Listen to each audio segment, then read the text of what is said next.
This is the Lone Crater YouTube. We hope this video helps. In this video, I will explain how to make a delicious flaky pie crust. We'll start by gathering our essential ingredients. You'll need 2 1/2 cups of all-purpose flour, 12 tablespoons of very cold unsalted butter, about 6 to 8 tablespoons of ice water, and 1 teaspoon of salt. Having your butter extremely cold is key to achieving that perfect texture, so cut it into small cubes before you begin. Now let's combine these ingredients. First, whisk your flour and salt together in a large bowl.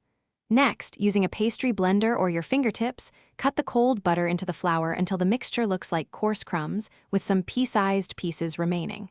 Then, slowly add the ice water, 1 tablespoon at a time, mixing just until the dough forms. Be careful not to overmix, as this can make your crust tough. After mixing, divide your dough into 2 equal discs. Wrap each disc tightly in plastic wrap and refrigerate for at least 30 minutes. This chilling period is crucial. It allows the gluten to relax and the butter to firm up, making the dough easier to handle. When ready, lightly flour your work surface and roll 1 disc into a 12-inch circle, aiming for a thickness of about 1/8 of an inch.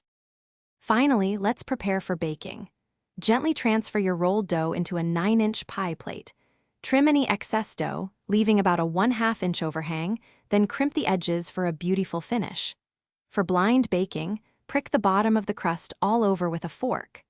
Bake at 425 degrees Fahrenheit for about 15 minutes, or until lightly golden, before adding your filling. Thanks for watching. Consider subscribing if we helped you.